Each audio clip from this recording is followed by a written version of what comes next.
आज हिरण के रूप में भरत महाराज घूम रहे हैं। सब कुछ याद है कि मैं पहले जन्म में महाराज चक्रवर्ती भरत था।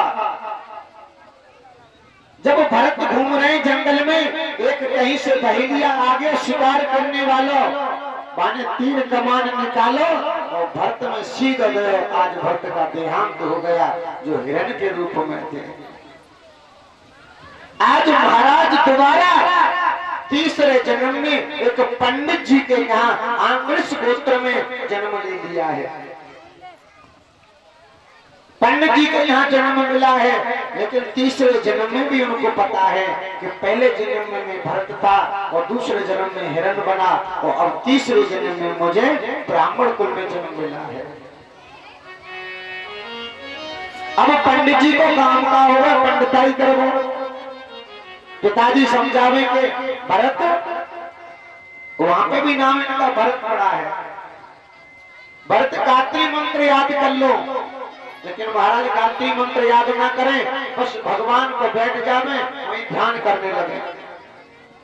पिताजी समझावे तो बेटा आज मैं जिंदा हूँ तो तुम्हारे भैया भाभी तुम्हें भोजन दे रहे हैं, मेरे मरने के बाद तुम्हें घर से निकाल दिया जाएगा, इसलिए पंडिताई करना सीख लो।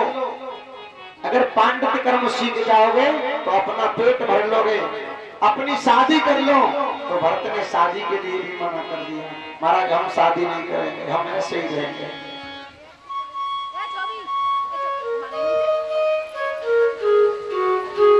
अब तो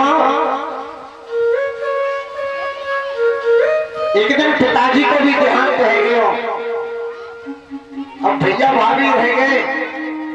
भैया बोले बैठो बैठो ना, क्या करे तू, ऐसा कर खेतन में देख चिड़ैया लग रही होगी, फसल बह रही है तो जाके वहां पर चिड़ैया को मारी हो जा।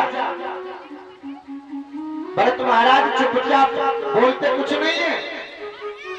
आज खेत पे जाके बैठ गए और खेत की मेहनत में प्रभु का भजन कर रहे हैं। खेत में देखो कि चिड़ैया फसल को खा रही है। भरत जी सोचते हैं कि हम चिड़ैया को क्यों मारे, हम चिड़ैया को काहे को मारे, क्योंकि ये जीव जंतु इन्हों को भी भगवान ने बनाया है और हमें भी भगवान ने बनाया है। और मनुष्य का धर्म है कि जीवों पर, जंतुओं पर दया करना चाहिए, पक्षियों पर दया करनी चाहिए। कहने लगे भैया राम की चिड़ैया राम ही को खेत और खाओ चिड़ैया भर भर, खाओ खूब चिड़ैया खाओ खाओ, और दाने बटोर बटोर के बीन बीन की चिड़ैया के सामने फेंके, खा लो भैया खूब खाओ खूब खाओ। कि रामई की चिड़िया रामई के खेत, रामई के खेत जमलोरी चिड़िया भर भर के, रामई की चिड़िया रामई के खेत, रामई के खेत जमलो चिड़िया भर भर के।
बोल के जाने लगे भैया हमने मारे, हम काय को पाप कमाने इनको, खाओ खूब चिड़िया खाओ। अरे राम ने इनका निर्माण करो है और राम ने हमारा निर्माण करो है, हम काय को मारे, खाओ खूब खाओ। तब तक भैया आए गए, भैया ने क्या देखे आऊं खेत पे, ऐसा टमाए कि बैठे ही है, कुछ कर रहा हो लाला। अब जैसे बड़े भैया पहुंचे और देखो तो ध्यान में बैठे, भैया ने जाके कही बोले भरत तू क्या कर रहे हो, और जो चिड़ैया देखो खेत में फैली है सो। भैया से कहने लगी भैया जो चिड़ैया राम की है और हम राम के हैं, हम काय को मारे। भैया बोला तू तो जड़ है गो, जड़ यहाँ से उठे नहीं, उठ नहीं पावेंगे को। उनको नाम ही पड़ गए जड़ भरत। हाँ बैठो रहो ना एक जगह, बैठो रहो, उससे बातें कहने लगे तू जड़ है गो, तेरी जड़ फोड़ गई, तू उठ नहीं पावे यहाँ से। अब उनसे जड़ भरत ही कहने लगे, तो जड़ भरत आ गए भैया, जड़ भरत आ गए। अब तो भैया भाभी ने घर से निकाल दिए और जंगल में रहने लगे हैं भरत महाराज। इधर एक दिन जंगल में घूम रहे थे, देखो ये बच्चा किसका है देखो, अगर में गिरेगा ना बेटा तो पानी को गंदा कर रहे हैं ये बच्चे, इसको हटाओ भैया सबको।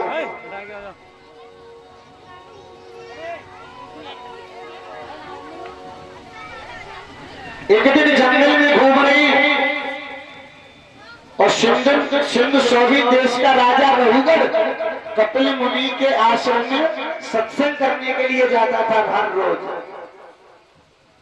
एक दिन महाराज राजा रघुगढ़ आ रहा है उसी रास्ते से जिस रास्ते पर महाराज भरत बैठे हुए हैं।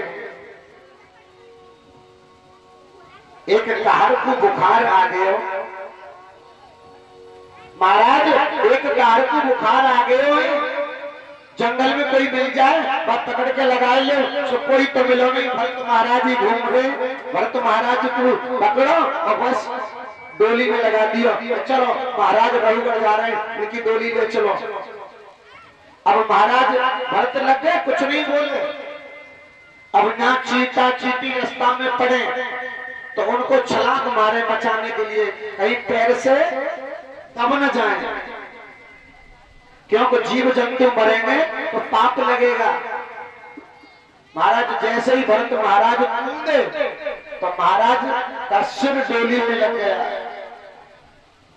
और जैसी डोली में लगा सिर तो एकदम चिड़चिड़ा के बोले लगे ये कौन सा कमीना है जिस पर चला नहीं जा रहा है। पुराने वाले कार बोले महाराज जिन 9 कार पकड़ो है ना जंगल से, जय महाराज कूद मार रहे हो, कूद रहे हो, दोबारा फिर मिले कहीं।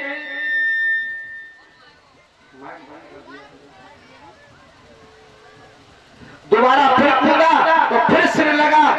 आज महाराज को क्रोध आ गया और डोली से उतरे और कहा कि अरे तू मर गया है क्या, तुझ पर चला नहीं जाता, तू लंगड़ा है, तू लूड़ा है। भरत महाराज कुछ नहीं बोले, चुपचाप खड़े रहे।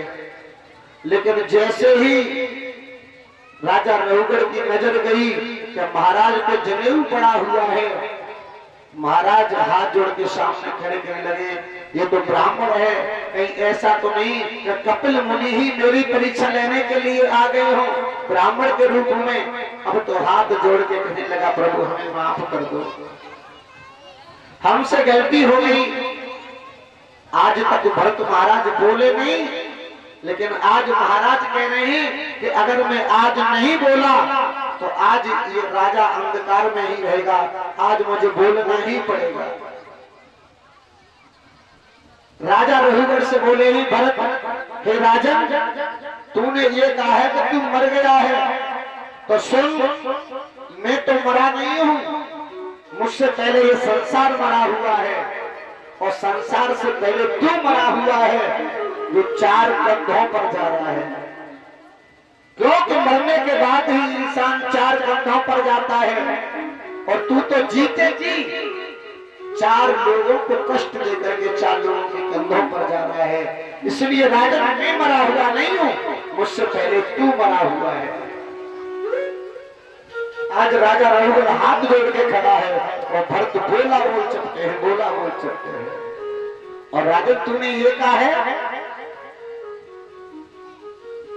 कि तू लंगड़ा हो गया है, तो मैं लंगड़ा नहीं हूं, लंगड़ा तू है।